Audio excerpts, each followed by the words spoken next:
Donc bah voilà, on va aborder un petit peu le futur de l'association qui nous concerne tous et toutes et où c'est là où on veut vraiment avoir bah, vraiment une composition, une réflexion à plusieurs pour le futur. C'est souvent nos deux têtes qu'on voit, on parle, voilà, parce que je sais pas, parce que c'est comme ça. Mais voilà, construction ensemble du futur, c'est ce qu'il y a de mieux. La réflexion, plus on est, mieux c'est. Donc voilà. Bon, de toute façon, on parle beaucoup de juridique en ce moment aussi et de sur l'adhésion donc des membres actifs. Donc, c'est forcément On peut relié à commencer vous. Donc, en là-dessus, ouais. fait, toute l'évolution de l'asso, finalement, elle va aussi reporter là-dessus. Là, on est sur la conception aussi du conseil d'administration. Donc, là, à travers ce qu'il dit, on n'est pas que tous les deux. On ne pourrait pas se permettre d'être que deux, en fait. Ça serait impossible. Ouais, non. Donc, le conseil d'administration, déjà, juste pour vous stipuler que là, ce live sert à ça aussi, c'est de rendre cette assemblée générale accessible à tous pour nous permettre une légitimité d'action. Donc voilà, donc déjà premièrement. Et le conseil d'administration, aujourd'hui, se renouvelle. Donc ça va être sur une période, donc on a établi ça sur 2 semaines à peu près. Donc où en fait, vous pouvez nous contacter pour faire partie du conseil d'administration. Donc techniquement, c'est l'équipe qui va nous aider à aiguiller, à s'aiguiller. On va tous se mettre ensemble pour réussir à aiguiller l'entité qui est Makigo, donc l'outil de la protection du vivant, et l'orienter comme ça dans des projets. Donc on verra aujourd'hui, on va présenter ouais, notamment ce qui se passe en Équateur avec les Guarani, et ainsi de suite. Mais c'est juste vraiment pour vous dire qu'au niveau des adhésions, on va vraiment avoir besoin, que ce soit même au niveau juridique, beaucoup plus de membres actifs. On a besoin de gens qui participent à l'association. On rappelle que c'est un outil à tous.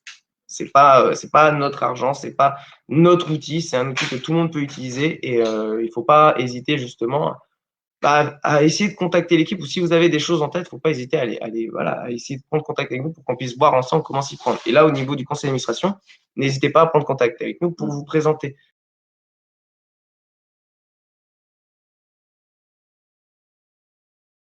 Ouais, c'est ça. C'est Donc effectivement, si vous voulez, bah après, voilà, juste pour le mini historique, on vous a parlé de Brière, partie civile, du coup, procès. Pour le coup, c'est pas des procès-verbaux, c'est des procès tout court.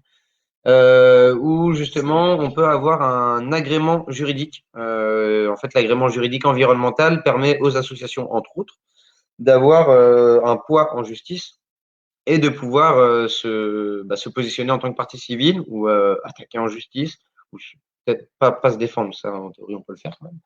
Et voilà, donc ça nous donne du poids à ce niveau-là. Et en fait, il y a différents types d'agréments, parce qu'on a échangé donc avec Adeline Paradise, qui est notre avocate, où on a pu échanger là-dessus. Et donc, en fait, les agréments vont pouvoir soit être départementaux, régionaux ou nationaux. Et donc, l'agrément, l'échelon va dépendre aussi du nombre d'adhérents et d'adhérentes de l'association. Donc, c'est pour ça qu'on a pensé une réflexion autour des adhésions. Donc, ça va être du vote qu'on veut faire à plusieurs. C'est pas une décision. C'est juste de la réflexion que nous, on a portée en amont. On expose cette réflexion. Si on a du non général, bon, bah, voilà. S'il y a du oui général, très bien, on y va, comme d'habitude. Voilà, l'idée, ce serait de savoir ce que vous en pensez. De toute façon, on fera un moment vote aussi à la fin. Et voilà, des différents points à voter avec un système, on vous expliquera. Mais voilà, en gros, c'est la réflexion. Est-ce qu'on baisse les cotisations, donc les adhésions annuelles, pour nous permettre d'avoir plus de poids en termes de nombre au sein de l'asso et pouvoir avoir une facilité au niveau de la demande de l'agrément juridique.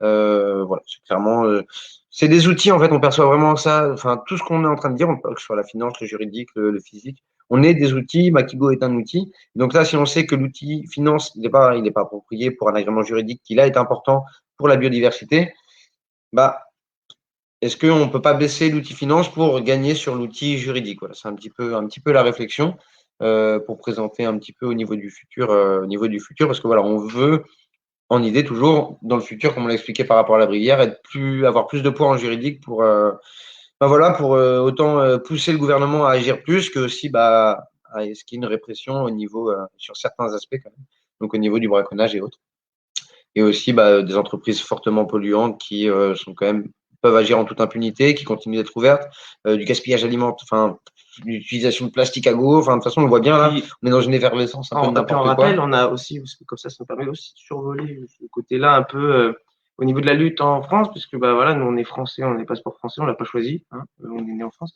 Donc du coup, on a, si vous voulez, aussi ce côté-là de OK, une asso internationale. Mais comment ça se passe en France? Et c'est ça le souci ici, en fait, c'est que ça se passe mal ici. Et on va vite se retrouver dans des situations où on doit intervenir physiquement, dans des lieux qui sont clairement à défendre ou à protéger parce qu'il n'y a pas d'autres possibilités. Des fois, on arrive sur place, enfin, on l'a dit déjà dans le live précédent, on va être un peu l'intermédiaire entre les gardiens de la paix, parce qu'en ce moment, les gens. Voilà, non, mais je sais que les gens disent les forces de l'ordre. Oui, mais c'est un truc que tu disais. Les gardiens de la paix à la base, c'est pas des forces de l'ordre. Gardiens de la paix. C'est intéressant. Et du coup, il va y avoir les gardiens de la paix, et puis ensuite, il va y avoir on va les appeler les zadistes en français, je sais pas pourquoi, enfin, les gens qui vont vivre sur place pour juste déjà faire en sorte que ça soit pas rasé. Il y a beaucoup d'espèces qui sont en danger en France, on ne l'invente pas. Maintenant, nous, quand on intervient en France aussi, il nous faut avoir du poids. Si on est, donc là, il y a une branche journalisme, Akigo-journalisme, après, il y a plein de choses qu'on peut parler au niveau de l'assaut, mais au niveau de ce que nous, on représente au niveau juridique, il faut que lorsqu'on soit sur ces lieux-là, que ce soit légitime pour nous. Donc, le nombre de membres actifs internes, le nombre d'adhésions est important. Et honnêtement, on n'a pas commencé. Donc déjà, on a but non lucratif. Donc déjà, on n'a pas commencé. Enfin, on n'a jamais. Au début de l'association, il n'y a jamais eu de moyens financiers au départ. Donc c'est pas. Là, on avait mis une adhésion en place. Ça nous a vachement aidé. Ça nous aide énormément. Mais on est en train de se dire voilà, juridique, ça peut faire des fois pencher la balance, notamment en Brière, notamment dans les zones à protéger, donc zones à protéger, zones à défendre, donc les ZAD, les ZAD, et d'autres dans d'autres domaines, puisque pareil, ça pourra nous donner beaucoup de légitimité aussi dans d'autres programmes et dans d'autres opérations qu'on peut avoir et dans d'autres concepts. Tu vois, j'ai parce qu'il y a pas mal aussi de concepts d'enquête et tout ça, qu'on essaie de se renseigner aussi sur des assos qui font des choses qui sont pas très bien. Donc, d'avoir un statut juridique peut être hyper intéressant au niveau de ce que quand une association ou un projet fait même l'inverse, parce qu'il y a des projets qui existent, qui se disent environnementaux et qui font l'inverse de ce qu'ils disent. Et c'est là où enfin, même là, vu qu'on parle du futur, enfin, en voyant sur du long terme, autant, voilà, du trafic international, sans aller sur l'ivoire, mais ivoire, bois de rose, enfin, différents trucs, on peut avoir aussi une action. Le problème, c'est qu'effectivement, enfin, dans le monde dans lequel on est à l'heure actuelle, comme a dit Alex, on n'invente pas, il y a une destruction de la biodiversité, généralement pour un aspect pécunier, qu'il soit légal ou non. Et le problème, c'est que quand il est légal, c'est pas pour autant qu'il est moral. C'est pas pour autant que ce qui est fait est concret et respectable ou autre. C'est que des fois, il y a une dissonance énorme entre les deux. On le voit beaucoup en France. Il y a beaucoup de projets industriels, autoroutiers et autres qui sortent de nulle part, 60 ans après la première fois qu'on a parlé de ce projet. Et boum, on dit voilà, on va faire ça, ça va créer de l'emploi, ça va faire plein de choses. Voilà, on veut créer de l'emploi tout le temps, on veut créer de l'économie en détruisant la biodiversité. Sauf qu'au bout d'un moment, il faut pas oublier que s'il n'y a pas cette biodiversité, ton économie, elle sert à rien en fait. Parce que c'est quand même ça qui te fait manger, c'est pas ton. Même si on pense tout de suite là que c'est les billets qui nous permettent de manger, à l'instant T, c'est vrai, mais ce qu'on va acheter, c'est la terre qui le donne. Donc, au bout d'un moment, il y a cet équilibre-là à avoir. Et justement, le poids juridique, parce que quand on en arrive à lutter physiquement, à se mettre sur une zone pour dire non, là, l'arbre, on ne le coupera pas, c'est que les recours juridiques ont déjà été épuisés. Parce que forcément, l'idée, c'est pas juste de faire n'importe quoi, non, c'est que les recours juridiques sont déjà épuisés et que généralement, il n'y a pas assez de poids. Parce que c'est des citoyens, des citoyennes qui se mobilisent. Il n'y a pas forcément, entre guillemets, sans par fédération ou autre, mais de poids juridique, d'entités, d'outils moraux, comme peut être le Makigo, qui pourrait venir avec une clé à molette et peut-être donner du poids s'il y a une asso, bon, bah, s'il y a 30 collectifs, associations, s'il y a des célébrités, enfin voilà, la force du nombre, on ne vous apprend rien, l'union fait la force. Et en plus, si dans chaque bagage de chaque personne, de chaque entité morale, physique et autre, boum, il y en a, ils vont être connus internationalement parce que c'est des stars ou autres, bah, ils vont avoir ce poids-là. Nous, s'il y a un poids juridique qui peut se mettre dans la valise, c'est intéressant. Donc, il dit quels sont vos rapports avec les activistes de l'environnement, des règlements climatiques dans les divers pays touchés et y a-t-il des synergies? Donc, de Prof. Tavernier, donc, qui est effectivement. Déjà pour dire que dans la zone là où est-ce que nous on intervient officiellement, donc ça vous pouvez le trouver dans le rapport d'activité, donc on cite les zones à défendre, les zones à protéger où on intervient, donc déjà physiquement pour faire en sorte que cette zone se passe, et même au tout départ, notre stand, donc on a parlé ça vite fait en pédagogie, mais on a fait nos premiers stands pédagogiques dans des zones à défendre, avant même de parler de parcs, de zoos et autres. Donc nous au niveau de quand on parle voilà d'une synergie, déjà il peut en avoir une, c'est toujours délicat. C'est des lieux où il y a une tension, parfois, parce que on est vraiment dans un concept où c'est le dernier recours, c'est le physique. Et on sait qu'après ça, ça rase et ça fait ce que ça a envie. Donc, juste pour expliquer que c'est toujours un peu délicat de parler de synergie quand on est dans une ambiance où on sent que c'est tendu. Maintenant, on s'entend bien avec les gens sur place. Nous, il y a toujours une démarche environnementale, donc ça permet aussi de de parfois sensibiliser, tout simplement, puisque nous, on y va officiellement avec nos prénoms et nos noms de famille et ainsi de suite. Avec l'entité Makigo, on sait pourquoi on est sur place, on protège les hérissons et autres. Hein, expliquer, on se répéterait trop. Donc, juste pour dire que quand on arrive sur place, justement, c'est aussi notre partie sociale. C'est-à-dire qu'en gros, on va pas faire d'humanitaire, mais lorsqu'on intervient dans des lieux comme des zones à défendre et qu'on a clairement des activistes environnementaux et des gardiens de la paix / force de l'ordre, parce qu'en ce moment, on sait pas trop, on se retrouve, nous, à se retrouver un peu au milieu comme ça et à expliquer aux activistes pourquoi, des fois, parce qu'on a peur, des fois, oublier de pourquoi on est sur le terrain. Et en général, les activistes connaissent bien le renvers de décor, puisque le juridique on a déjà passé les étapes de juridique. Et les gardiens de la paix, force de l'ordre, déjà ne sont pas de la zone où est-ce qu'ils interviennent. Donc, en général, là, quand on parle de Bretagne, de ces zones-là, de zones à protéger dans ces zones-là, officiellement, via notre rapport d'activité, les gens qui ont gravité dans toutes ces zones, déjà, la plupart, entre guillemets, se connaissent. C'est-à-dire que on a tous été un peu carnés, tous été un Notre-Dame-des-Landes. Et donc, en fait, on se connaît. Donc, sans parler d'une réelle synergie, parce que c'est compliqué, mais il y a une symbiose quand même. Il y a quelque chose qui s'est passé, puisqu'il y a une mentalité commune qui est la protection de ce qui nous entoure et d'en prendre soin. Parce qu'on rappelle que souvent, des fois, et sur certaines ZAD, quand il n'y a pas la bonne mentalité, c'est un dépotoir. Le but, c'est pas d'avoir un dépotoir. Le but, c'est de protéger l'environnement et de protéger la zone sur des projets inutiles et dévastateurs. Ça fonctionne. Clairement, de nos propres yeux, on l'a vécu physiquement en prenant même parfois, certaines fois, des risques, sans vraiment prendre de gros risques, mais parce qu'on avait aussi cette démarche journalisme où on voulait aussi informer les gens. Donc, on a eu des petits lives, on a eu des petites vidéos qui ont été diffusées sur nos réseaux sociaux en lien à tout ça, même avec des manifs et autres. Donc, on est complètement relié à tout ça. Encore une fois, on rappelle que la protection de l'environnement en France, c'est un peu compliqué. Donc, le juridique, permet du coup de faire un bon lien justement au niveau de la France parce que c'est quelque chose qui nous tient à cœur. En fait, on pourrait se concentrer que sur une seule espèce à l'autre bout du monde. Je dis, ouais, voilà, on va sauver longtemps. Loin de critiquer les gens qui le font, au contraire, il faut du monde. L'éléphant asiatique, par exemple, on pourrait partir. Et du coup, c'est là où c'est vraiment intéressant parce que on veut vraiment avoir cette protection locale, comme on l'a répété plusieurs fois, hérisson, rouge-gorge, enfin, si tu veux, parce que on peut pas mettre ça de côté. Et du coup, en France, c'est là où on rebondit. On a lancé, donc là, on n'en a pas parlé au passé, mais pour le futur, la notion de 1 euro pour la vie, acheter des hectares pour simplement ne plus rien y faire, en fait, pour les rendre à la nature. C'est bon. Il y a plein d'endroits où on consomme des espaces, des hectares et des hectares pour nos besoins, des fois qui ne sont pas des besoins, mais des besoins créés, c'est superficiel. On va créer énormément de choses. On va comme ça manger des espaces, manger de la biomasse. Et il y a besoin de rendre un petit peu. Normalement, il faut repeser dans la balance. Toujours pareil, c'est une question d'équilibre, en fait. Et donc, cette notion, voilà, ça a pris avec 1 euro pour la vie. J'en profite juste pour glisser un grand merci à tout le monde. Et voilà, on lâche rien. Mais voilà, c'est un des aspects pour lutter en France. Le juridique, le physique et s'il faut, bah voilà, acheter de la terre parce que, et comme ça, on préserve. On préserve. Après, il y a plein d'autres actions qui se goupillent aussi avec la sensibilisation. De voir, voilà, effectivement, comment sensibiliser, où sensibiliser, avec qui. J'ai un bon exemple là, ça peut nous donner un transit toujours en restant en France, parce qu'après on pourra faire un petit tour au Népal. Non, mais en vrai, en France, même avec, on peut parler de Fabre-Lambéry vite fait, puisqu'avec le Grange Go qui s'est annulé nombreuses fois, là on parlait de protection de parcelles et tous ces trucs-là. Ce qui est hyper intéressant, c'est que Fabre-Lambéry, donc là où est-ce qu'on a créé le Grange Go Festival, Conservation Festival. Donc c'est là où est-ce qu'on avait fait il y a 2 ans le Grange Go, et cette année l'année dernière il devait être en place, donc on l'a annulé 3 fois. Enfin, on l'a déplacé 3 fois pour finalement à la fin faire plus une soirée interne. Donc tous les internes et membres actifs les plus proches de l'assaut ont pu venir. On s'est tous réunis. C'était histoire de redonner un peu la pêche à tout le monde parce que confinement, Covid et tout ça. Donc là, ça a été super. On a pu aussi réfléchir au Grange Go 2021, qui est le projet de cette année aussi, comme plein d'autres choses.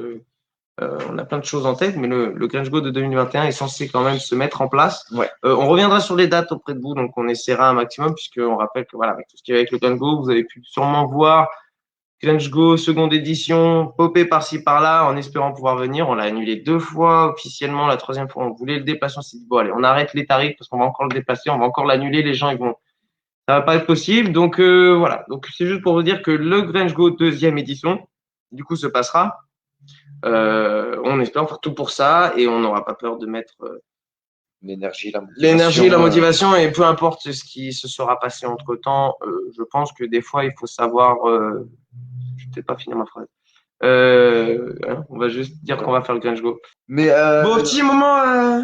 ouais, donc petite vidéo, voilà, juste pour faire le petit retour sur le Grand Go de la première édition, 2019. Et bah voilà, on vous laisse avec ces images qui mettent l'eau à la bouche, surtout après une année comme ça où on n'a pas trop pu vivre des moments comme ça, pour le coup.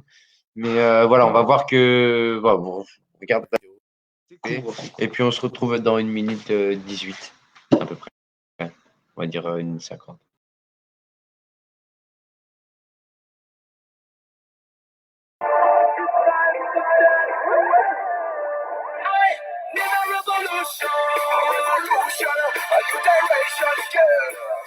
Stop the pollution.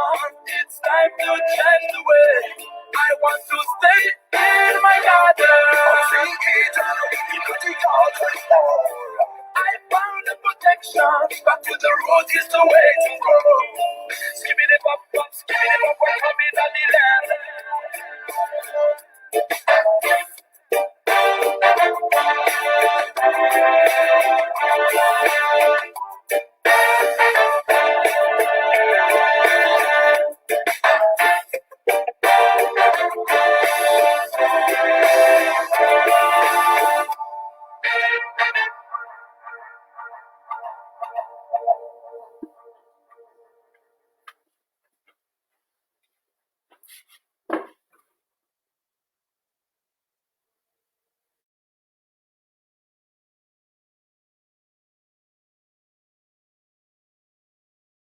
Juste pour faire un lien avec le principe global de la sauce qu'on pouvait parler vite fait au début, se dire le Grand Go, c'est quoi en fait? C'est un festival associatif où donc il y a des conférenciers, effectivement il y a de la musique. C'est un moment en fait où on peut se retrouver aussi, comme on disait, c'est quelque chose de contraignant de l'avoir dans la tête au quotidien. Moi, dès que tu consommes, 1 euro est un vote en fait. Donc dès que tu consommes, tu vas consommer pour un monde ou un autre. Des fois, enfin voilà, il faut être clément envers soi-même. La consommation peut être compliquée quand on voit la destruction de la biodiversité, ça peut peser sur le moral. Et de pouvoir comme ça générer des fonds, sensibiliser, échanger avec beaucoup d'acteurs de la conservation, que ce soit des parcs zoologiques, des associatifs, des citoyens, citoyennes, des membres de mairie, donc des élus. Voilà, on arrive à avoir des agriculteurs, plein de profils de la société courante qui composent la société dans laquelle on vit, dans laquelle on est, qui se retrouvent dans un même lieu et que tout ça, ça génère des fonds en passant un bon moment pour préserver l'environnement. Que demander de plus? Je vais même dire un truc, parce qu'au départ, j'ai même zappé de finir ma phrase, mais c'était qu'en plus, à Fabre-Lambéry, ils font même tout pour protéger leur environnement. On arrivait là-bas, on leur proposait, donc j'ai juste fait un petit clin d'œil tout à l'heure aux missions, nettoyage, qu'on n'a pas trop fait. Ce qui est hyper intéressant, c'est que tu arrives à Fabre-Lambéry, on dit, est-ce que vous avez besoin de nettoyage d'environnement? Non, non, tout est propre. Alors, c'est vrai qu'en plus, en faisant le tour, tout est propre. C'est un truc de dingue. Au niveau des abeilles, ils ont une éthique incroyable. Donc, c'est vraiment un village qui est hyper intéressant, que ce soit le maire, l'adjoint du maire, enfin, tous ces gens-là qui composent vraiment en plus, le côté un peu administratif de cette zone-là, les communes entre elles donc sont en contact. C'est hyper intéressant, c'est vert. Il y avait une zone qu'ils auraient pu vendre classique, couler du super, on coule une dalle, on fout du super U. Et ils ont dit non, on va pas foutre un super U. Déjà, on a une petite épicerie, c'est bien. Déjà, c'est la nana du coin qui est là depuis X temps. Et premièrement, on va pas couler de dalle de béton. Et en plus, on va rien faire dessus. Donc, ils ont tout laissé en frais. Ils n'ont pas fait même pas un stade de foot. Ouais. C'est que voilà, donc il y a vraiment une mentalité de on sait comment ça se passe de partout. Nous, on va garder un peu notre verre. Ils ont un magnifique point de lac là. Ouais. C'est un lieu incroyable. Donc vraiment, en plus, Grinch Go 2021, gardez un œil dessus. Les dates quand elles vont popper. Oui, et puis enfin, voilà, je prends un dernier parallèle, donc pas forcément en lien direct avec la somme, avec ce que tu viens de dire, voilà, oui, de garder. Non, mais c'est bien un espace de voilà, de pas le raser pour couler du béton et mettre du super U. Enfin, je suis prêt à parier que le bon vivre à Favreux-Lambéry, il est assez élevé comparé à une zone où tu n'as que du béton et tu peux te balader dans une zone commerciale sans voilà, chacun ses hobbies, chacun fait ce qu'il veut de son temps et autres. Maintenant, effectivement, quand on constate qu'il y a des décisions comme ça encourage aussi. Parce que des fois, c'est vrai qu'on peut se sentir aussi complètement délaissé par le gouvernement, en toute honnêteté. Quand on travaille effectivement sur des patrouilles anti-braconnage ou autres, on peut voir que même au sein des institutions environnementales, gouvernementales, il y a des effectifs, des budgets qui sont minimes comparés à d'autres budgets qui vont être justement l'industrialisation des zones. Il va y avoir de la subvention si tu vas raser toute la forêt. Par contre, pour protéger les gardes forestiers, les gardes de pêche, enfin, les gardes de pêche, principalement en France, c'est des associations qui font le taf. C'est-à-dire que les gardes de pêche en France, les gardes de pêche étatiques, ils sont pas 20 000. Hein. Ils sont pas le même nombre que les gendarmes mobiles qui sont prêts à tout venir pour protéger Vinci pour que ça rase une zone. Non, mais entre autres, ça, les associations locales. C'est incroyable le dans la règle. Donc, effectivement, c'est incroyable. Et alors, il y a une petite question par rapport au terrain, si on peut avoir, si on peut avoir un genre en plusieurs hectares chacun de son côté. Carrément, complètement par rapport aux hectares ou même sur une parcelle, j'en sais rien, qui fait 2 hectares, il peut y avoir 500 mètres carrés, 10 mètres carrés pour aller dans l'extra au même titre que quelqu'un peut donner 100 000 euros ou 20 centimes. Sur le même principe, il me semble, après sur l'aspect vraiment papier et autres, je crois que c'est une legs, de terrain et effectivement après qui peut être classé, Après, c'est une question de cadastre, etc. Mais ouais, qui se classe. Et puis après, nous, l'idée du terrain, justement, du 1 euro pour la vie, c'est de renforcer, donc déjà via l'aspect juridique que nous, on cherche à avoir, de garantir une préservation de la zone. Et dans l'idée, pour ces hectares, ce qui serait génial, c'est effectivement alors on ne sait pas où, et ça, il y aura une réflexion commune, je pense, un peu peut-être sur un live, sûrement, de voir comment relier 2 zones, par exemple 2 parcs naturels, où entre les deux, on va avoir de la route, des villes et autres. Comment faire, puisqu'il y aura sûrement des champs agricoles aussi, comment essayer de construire un corridor écologique pour rejoindre les deux, pour qu'il y ait un brassage de faune aussi. Il y a à l'heure actuelle dans notre pays énormément de cervidés, il y a des impacts, il y a une pression au niveau de la chasse, de la destruction de la biodiversité par expansion des zones industrielles et autres. Mais il y a plein de voyants qui sont au vert où il faut juste un coup de pouce financier, organisationnel pour la faune, pour pouvoir qu'ils puissent se retrouver, que ça rebrasse au niveau des gènes, qu'au niveau des carnivores, ça se passe, qu'il n'y ait pas de pression sur les troupeaux ou autres, voilà, il y a des équilibres à trouver en réflexion commune et sans se braquer, voilà, juste en gardant un dialogue ouvert. Et juste en clin d'œil, puisque je ne peux pas plus compléter que Nat, c'est vraiment un projet qui est ouvert et que je pense qu'il y aura pas mal d'échanges entre nous. Petit clin d'œil à Manu qui nous a fait l'infographie sur cette levée de fonds. On parle levée de fonds, on parle d'un élan de générosité pour la planète. Hein, c'est théorique, 1 euro pour la vie, vous pouvez donner plus. La protection du vent, ça passe par ce concept-là. Je pense que c'est hyper important. J'aime beaucoup l'idée, même en général, quand on en parle du couloir biologique, de pouvoir réussir à avoir ce type de choses qui se mettent en place, ça serait hyper intéressant. Et finalement, si à chaque fois c'est la finance qu'il faut qu'on aille la chercher. On n'est pas on n'a pas peur d'aller la chercher non plus, donc on commence à avoir pas de petits contacts ensuite, même potentiels à l'heure actuelle, où on sait qu'on peut quand même, il faut pas hésiter déjà à partager ça entre vous, mais même nous, de notre côté, on va tout faire pour que cette levée de fonds arrive à son terme, puisque ça serait hyper intéressant. Il y a 2 choses différentes entre essayer d'avoir un QG en France, même nous, quand on parlait de QG France, avoir un bâtiment Makigo, que là, on est vraiment sur on laisse la nature se faire. Elle a besoin c'est vraiment ça, elle a besoin de zones qui ne sont pas impactées par l'homme. Et je pense que c'est hyper important. Et on espère qu'elle pourra arriver à terme et avec Manu, peut-être faire un grand visuel. S'il y a un seul truc qu'on mettra, ça sera un visuel avec les noms des gens qui ont participé à cette levée de fonds. Et tout le reste sera enfin protégé et on pourra ensuite les classifier. On pourra essayer de faire les démarches administratives et mettre un maximum de chances de notre côté pour que ce terrain soit protégé, même au niveau de la chasse et autres. Donc voilà, de toute façon, ça c'est une histoire assez... Ah, c'est bon. Bonjour. Ça avait bugué un peu. Ouais, un petit peu. On clôturait juste sur le 1 euro pour la vie, pour dire aussi que sur du long terme, s'il y a des corridors écologiques et des zones qui sont préservées, quand on parle de coup de pouce pour la faune, des réintroductions. Enfin, c'est des choses qu'on peut visualiser, pas que seulement que sur les grands carnivores. Et venant du milieu animalier, en parc zoologique ou autre, c'est vrai que la réintroduction, ça paraît souvent comme un but ultime impossible à atteindre. Il faut savoir qu'en France, il y a énormément de zones où il suffit de le faire, en fait. Il suffit de mettre la finance et c'est bon, on peut réintroduire. C'est pas plus mettre la finance, de gérer. Justement, il y a des populations de cervidés et autres en parc animalier à l'heure actuelle en France et en Europe qui ont des populations. Il y a énormément d'animaux qui ne demandent qu'à ça, ou avec un suivi, effectivement, ça demande un suivi, un programme. Bref, on verra ça peut-être dans d'autres lives, mais je ne vais pas faire tout le processus de réintro. Mais voilà, il y a des possibilités et sur le long terme, ça peut être intéressant. Un bon coup de main là-dessus. Et merci aussi à tous ceux qui œuvrent en France pour la protection de notre faune. Là, on pourrait presque s'amuser. Alors d'ailleurs, dans les lives, il y aura peut-être des lives dans d'autres langues, parce qu'on rappelle qu'on est un réseau international, mais on l'a pas voulu. En fait, au départ, c'était juste un réseau, une famille qui s'est créée comme ça avec tous les contacts qu'on avait, et au bouche à oreille, donc on en est venu à avoir un réseau. Donc là, on se permet de faire souvent en français. donc ensuite, tous les gens les plus internes dans l'association qui parlent d'autres langues, ben voilà, on est en direct avec eux. On aura du coup la chance de sûrement faire certaines fois des lives dans d'autres langues qui pourront du coup correspondre à d'autres sphères de personnes. Quand je dis d'autres sphères, c'est qu'on est pareil, mais c'est juste dans d'autres langues, ça pourra nous connecter à d'autres personnes. Mais en France, pour nous, il va être hyper important aussi déjà, si on veut soutenir les autres, il faut réussir à faire en sorte que chez nous, ça aille déjà.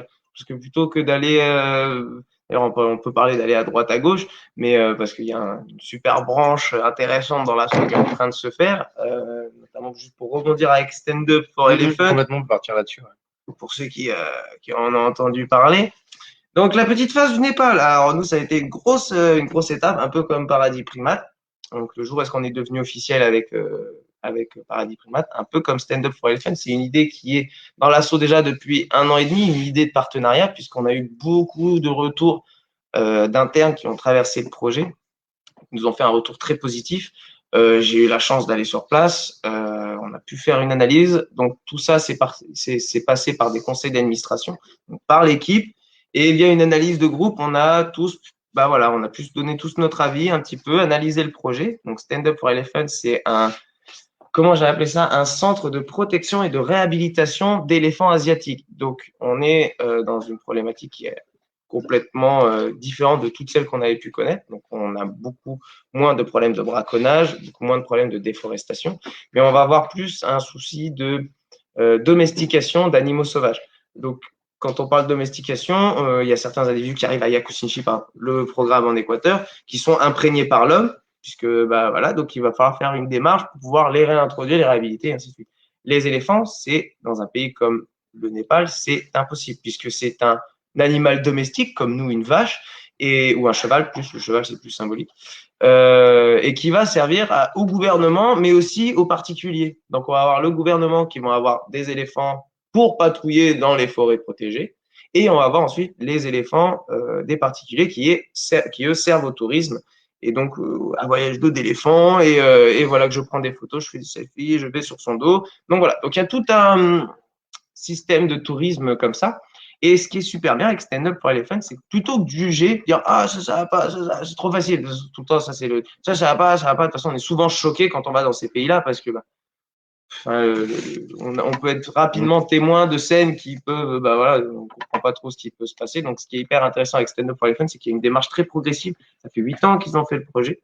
Ils ont commencé à le construire, mais bien plus que ça, puisque avant d'officialiser l'association, donc Florian et Michael et puis donc l'équipe de stand-up, ça a été une évolution hyper rapide, en tout cas entre les moments où est-ce qu'on a eu des échos de ce projet, le moment où j'y suis allé et même maintenant à l'heure actuelle, on a des étapes qui passent qui sont incroyables. Donc là, ils sont à 2 éléphants dans le centre.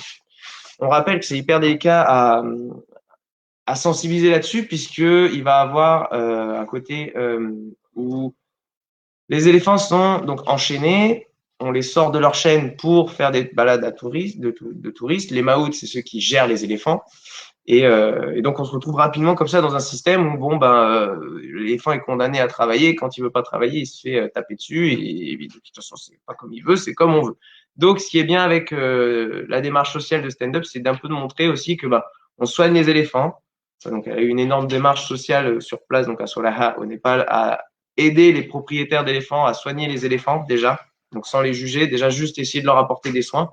Et là, on est vraiment maintenant dans complètement un projet qui protège sincèrement un éléphant, en tout cas qui l'enlève du circuit du travail de tourisme sans même partir jusque chez les éléphants du gouvernement. En rappel, les éléphants du gouvernement sont aussi enchaînés quand ils ne sont pas en balade, et c'est des panneaux comme vous avez pu nous voir sur mon stand, avec des panneaux de sensibilisation où là, on te montre comment on formate un éléphant. Petit clin d'œil au cirque, puisque c'est le même outil qu'ils utilisent pour formater un éléphanto. Donc, c'est à l'âge éléphanto, donc il y a un âge spécifique pour faire comprendre à l'éléphanto ou à l'éléphant comment fonctionner avec son maout, et ça va être très brutal. Donc, et les éléphants du gouvernement, c'est le même traitement. C'est pas parce que c'est les éléphants des particuliers que c'est pire que les éléphants du gouvernement, ça va. Voilà. Donc, il y a une énorme démarche sociale. Le Népal, ça a été un énorme brassage en interne. On est enfin officiel, donc il y a un énorme. Là, le taf prochain qui va se taper sur stand-up, ça va être le travail administratif. Pas mal de papiers à faire, et on a la possibilité d'envoyer quelqu'un là-bas. Donc, c'était le soutien qu'on avait à soulever en conseil et avec eux, on a dit bon bah à hauteur de nos moyens. Donc voilà, donc toujours pareil, de ne pas hésiter à prendre contact pour plus d'informations au niveau de cette mission. Je voulais vous la survoler, mais ne vous faites pas de soucis puisque sur le site internet, on va développer vraiment le côté pédagogie et sensibilisation du projet. Vous expliquer tout le temps de plus en plus de détails sur ce qu'est un MAOUT finalement, de ce qu'est, quelles sont les problématiques, comment on vit au Népal, tout simplement, des choses culturelles aussi. Hein. Je rappelle que c'est des gens qui, là je vous parlais des éléphants, si on parle d'éléphants et du problème avec les éléphants, c'est que ce qui est bien là-bas quand même, c'est qu'il y a une spiritualité qui est vraiment, on vit les choses hyper, c'est hyper intéressant. Et les animaux, ça va pas être rare de croiser un rhinocéros dans le village ou de, bah voilà, finalement comme dans les vidéos qu'on peut voir où les singes sont sur les toits et machin, tout ça. Donc le réel souci qu'on a vraiment dans ces pays là-bas, en tout cas de ce qui a pu, ce que j'ai pu voir de mes yeux et ce qui est le grand retour qu'on a pu avoir de membres internes et de notre futur membre d'honneur Florian, de ce côté avec les éléphants où là on a vraiment un vrai problème. Puisque du coup on est sur de la domestication d'un pachyderme qui est énorme et qui a des besoins qu'on se rend même pas compte les facultés qu'ils ont entre les vibrations qu'ils peuvent ressentir dans le sol à des milliers et des milliers et des milliers de kilomètres. Le brame de l'éléphant, enfin pas le brame, j'allais dire. Le brame de l'éléphant. C'est le croisement. Bon, pardon, désolé. Mais non, mais c'était voilà, c'était juste pour dire que ils font des ultrasons avec leur trompe. Voilà, pour ceux qui travaillent avec des éléphants, voilà, je dis le brame. Là, c'est à cause de ça avec les cerfs. Ouais. Mais voilà, donc c'était juste pour vous dire que c'est un projet à suivre. Les réseaux sociaux, donc on va vraiment optimiser nos plateformes pour pouvoir vous diffuser et tout ça. Pardon. Pour se retourner en image. Pour fignoler avec stand-up, n'hésitez pas avec les réseaux sociaux. Les réseaux sociaux, on va vraiment faire un maximum de diffusion d'informations dès qu'on aura terminé la partie administrative qui nous a pris plein d'années avec le confinement. On avait prévu plein de choses en cours d'année, de l'officialiser plus rapidement parce qu'on était déjà plus ou moins d'accord en CA. Ça a pris quand même du temps. Cette assemblée générale va nous permettre aussi de vous présenter cette officialisation. Et on en est content puisque on veut vraiment apporter un maximum à stand-up, en tout cas de ce qu'ils ont besoin, de pas par étape. Et encore une fois, il y a un gros besoin d'analyse sur place et d'enquête dans d'autres problématiques très spécifiques, notamment parce qu'il en parlait de Stand Up for Elephant. On peut parler d'autres associations qui font, vous savez, le truc du début du live qu'on disait, il y a des associations dans l'environnement, il faut pas tout à fait. Comme on l'a dit, on était en Équateur du coup l'année dernière pour une mission. Après cette mission, une partie de l'équipe est partie dans forêt amazonienne, donc l'Équateur amazonien, l'Amazonie équatorienne, où il y a un parc qui est protégé, donc le parc de Yasuni, où il y a des réserves de pétrole, où il y a bref, parce qu'on va vous montrer une petite vidéo justement. Et voilà, donc il y a Lohan justement qui est interne de l'assaut, vous l'avez sûrement déjà vu aussi, membre du CA, qui est venu au Bénin, qui a été en Équateur et qui était justement sur place où il a pu rencontrer. Voilà. Salut, Monsieur Garnier.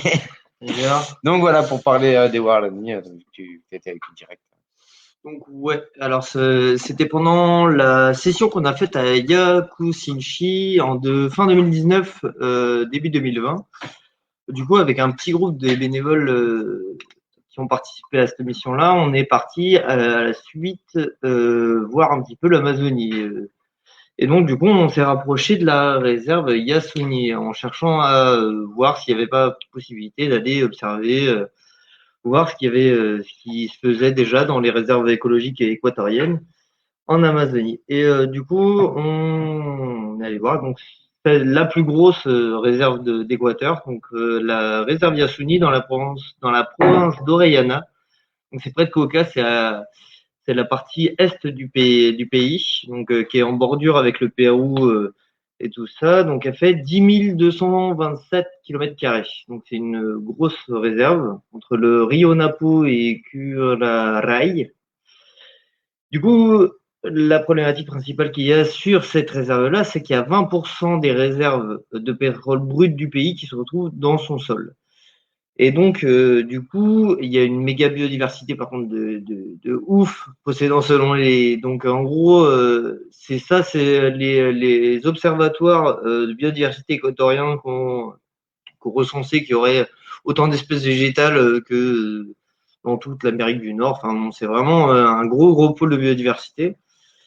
Donc, il y avait eu enfin, il y a un petit peu longtemps, l'un des présidents qui s'était proposé, en gros, avec la supervision de l'ONU, de ne pas exploiter ces ressources pétrolières-là sous couvert d'un échange de fonds par la communauté internationale. Donc, en gros, que tout le monde ramène des capitaux pour éviter d'exploiter le pétrole. Sauf qu'en fait, ça n'a pas marché. Du coup, ils auraient des populations locales ont touché zéro et du coup, ils ont commencé à ouvrir à fond des voies dans la forêt. Du coup, ayant rencontré la communauté de Bameno, donc Comunidad de Bameno, donc c'est des Baiwaeri. Là-bas, on a rencontré Penty, le leader, enfin, je ne sais pas si on peut parler de leader, mais en tout cas le représentant de cette communauté-là. Donc les Baiwaeri, C'est ça, hein. ouais, c'est ça. Pardon, sont des Waorani. Du coup, ils font partie d'une plus grande communauté amérindienne et du coup, dans lequel il y a aussi les Tagheri, les Taromenane et d'autres communautés qu'on n'a pas rencontrées et qu'on ne connaît pas. Du coup, dont des peuples qui ne sont pas contactés. Donc, on a rencontré du coup ces personnes-là qui ont subi leur lot de colonisation dans les années 1950. Vers les années 1950, il y a eu beaucoup d'entreprises pétrolières qui sont arrivées avec beaucoup de capitaux et qu'on dit aux différents gouvernements et différentes armées d'ouvrir des voies dans la forêt. Donc du coup, ce qui a amené son lot de violence et d'oppression et de destruction de la biodiversité. Parce qu'avec ça, ils ont commencé à exploiter à fond le pétrole. Et du coup, voilà, eux, cette communauté-là, ils se sont composés en collectif, en association, donc Omeya Suni, pour essayer de lutter contre les implantations des pétroliers toujours plus loin dans la forêt. Et donc du coup, on est allé les voir, on est allé un petit peu voir ce qu'ils avaient comme problématique en fait, et si on pouvait voir si on n'avait pas moyen de travailler ensemble en fonction de leurs besoins, de ce enfin comment on pourrait travailler ensemble quoi, sachant que nous on avait vu que moi j'ai participé aux différentes actions et celle au Bénin de formation des rangers, on a un peu eu le temps de voir ça et de se demander s'il n'y avait pas moyen de faire des choses aussi ailleurs, puisqu'on a un petit peu de savoir. Donc là, ces personnes-là étaient hyper intéressées par du coup se mettre en place dans une dynamique de rangers parce que ils arrivent pas, ils pèsent pas politiquement, ils n'arrivent pas à peser politiquement, même s'ils ont fait ils ont participé au discours à l'ONU, ils ont participé aux collectifs qui se sont créés autour de l'Amazonie avec les Guarani, les Tupi-Guarani, avec toutes ces communautés amazoniennes. Donc, du coup, ils se sont dit, voilà, il faudrait qu'on fasse des choses directement sur le terrain. Donc, éventuellement, ça pourrait être un volet que l'association pourrait arriver à fournir et du soutien et avoir un réel échange parce que eux, là-bas, ils ont des pratiques qui sont hyper respectueuses de l'environnement et puis juste ils ont enfin, je veux dire, le principe des rangers qui est de garder un univers naturel le plus clean possible, enfin, le plus clean possible, le moins impacté par l'homme possible. En fait, eux, c'est leur vie, c'est culturel, c'est socialement, ils sont toute leur structuration de société, elle est basée là-dessus. Donc, du coup, il y aurait éventuellement des choses qui pourraient nous apporter et que nous, on pourrait leur apporter en retour. À voir comment on peut essayer d'aborder ça. Donc voilà, donc j'ai parlé un petit peu. Donc ouais, c'est des grosses entreprises d'extraction pétrolière côté équatorien et il y a aussi des côtés péruviens. En fait, il y a des exploitations et des intrusions d'extraction sauvages. Donc en gros, en plein milieu de la forêt, ils arrivent à faire des passages, à ouvrir des voiries et en fait, une fois qu'une voie est ouverte, la colonisation elle commence là. Eux, c'est vraiment ce qu'ils nous ont dit et donc voilà, ils aimeraient vraiment arriver à endiguer ces problématiques-là parce qu'en fait, les Péruviens, ils n'ont pas le droit d'entrer sur le site de cette réserve et le découpage du gouvernement qui est fait des terres n'est pas légal non plus. Mais du coup, ce serait d'arriver à voir comment ils pourraient arriver à peser politiquement assez et comment on peut les soutenir là-dedans en leur apportant ou un soutien matériel ou un soutien administratif, un soutien financier. Enfin voilà. Donc à voir. Mais du coup, l'idée, c'est de toute façon d'aller vers Coca, donc qui est la capitale régionale de El Oriente, de la région. Et donc, du coup, de voir si la communauté de Bameno est intéressée pour continuer et commencer, continuer et approfondir un volet de soutien qu'on pourrait fournir. Puis c'est un exemple en fait vraiment de concret là avec Lohan et puis l'équipe qui était sur place. C'est que là on a un cas délicat et on sait que déjà le soutien moral a été presque primordial puisque ils sont, c'est ce qu'ils nous ont dit, ils ont laissé un t-shirt Makigo, donc il y avait un côté où est-ce que on laisse un clin d'œil avec le t-shirt et eux ils ont vraiment soutenu. Donc on parlait de juridique tout à l'heure, on parlait de plein de choses comme ça, de poids administratif, de poids au niveau des adhésions et ainsi de suite. C'est que si aussi on peut leur apporter ce soutien moral, ce soutien déjà, voilà, si des trucs, de dire, donne-nous un t-shirt, au moins on a quelque chose à montrer, genre on est une entité et c'est hyper désolant d'avoir des gens qui sont natifs de chez eux, de devoir compter sur une association internationale avec un logo pour être protégés. Donc c'est hyper tendu comme condition.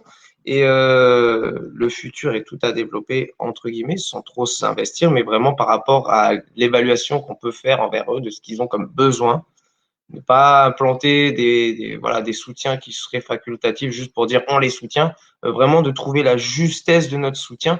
Et c'était symbolique le côté du t-shirt parce que c'était hyper dur de partir, je suppose.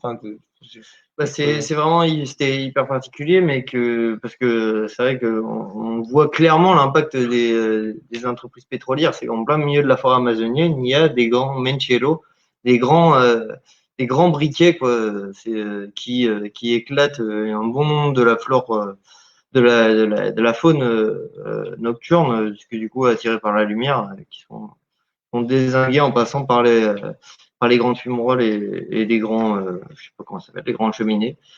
Et du coup, c'était eux, ils se sentent vraiment hyper isolés parce que ce qu'ils ont comme retour du gouvernement par rapport à des positions politiques claires que eux ont et voilà. Donc là, les Baiwari, ceux avec qui on est en communication, du coup en fait se portent comment dire, référents de toutes les communautés qui vivent à cet endroit-là, mais qui sont touchées, mais non contactées, qui ne veulent pas de contact avec les Blancs, les Occidentaux et les Équatoriens, en fait. Et du coup, je veux dire, quand ils n'en veulent pas, c'est que ils font comment ça s'appelle, des embuscades, ils font voilà, il y a des raids de fait, c'est vraiment une opposition violente, armée, et donc du coup, c'est comment arriver à porter les voix de ces communautés-là qui sont éclatées, parce que de toute façon, le rouleau compresseur occidental avec ces grosses entreprises, de toute façon, roule dessus, et on le voit bien. Hein. De fin août 2019 à juillet 2020, il y a 11 000 km² de forêt amazonienne, rien qu'au Brésil, qui a été liquidé. Et du coup, ça va à une vitesse folle, sachant la politique du pays, voilà, ça pourrait être bien d'agir aussi, quoi. Donc voilà. Et c'est ce qu'on fera lors de la prochaine mission, de toute façon, en Équateur, pour aller voir quels sont leurs besoins sur le moment. Alors, on a une petite vidéo.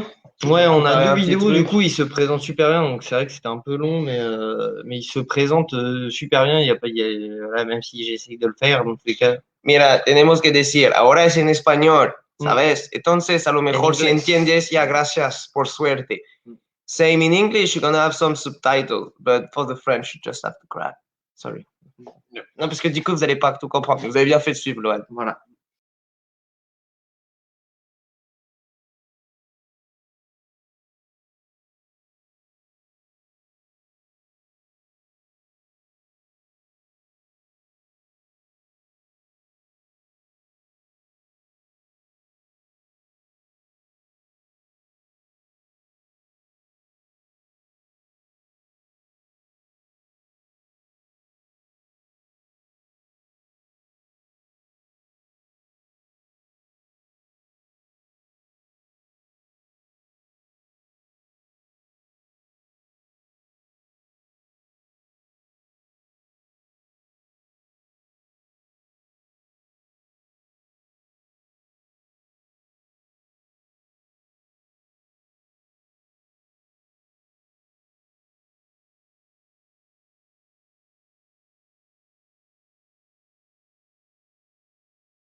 Ouais. C'est bon.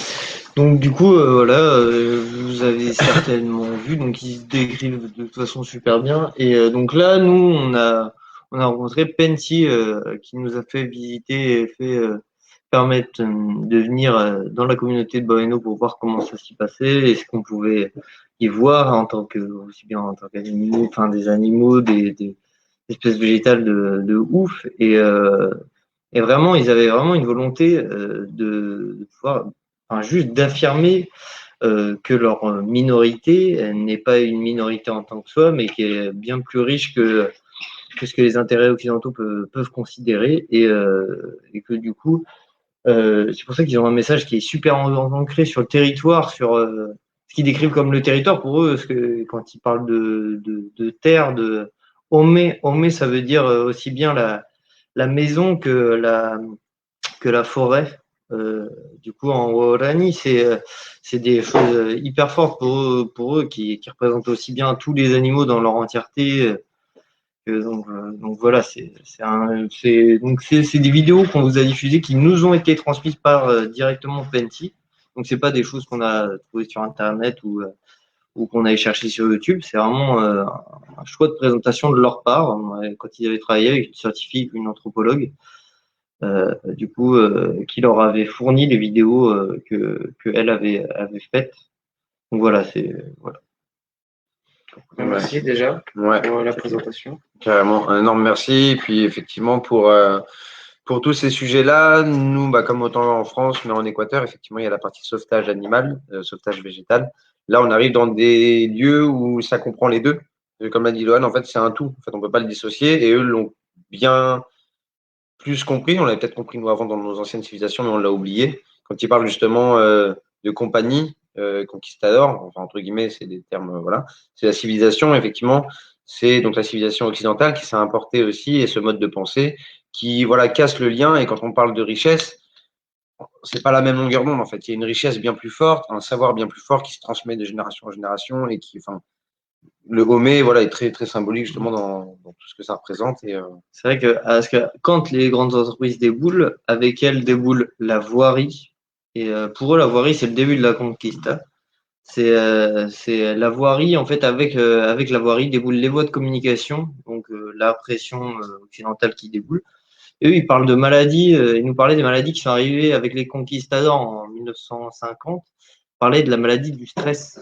Ils ne connaissaient pas le stress, apparemment. Ils ne mettaient pas de nom dessus avant cette période-là. Et donc, du coup, c'est vrai que la voirie déboule permet de faire débouler aussi des braconniers, quoi.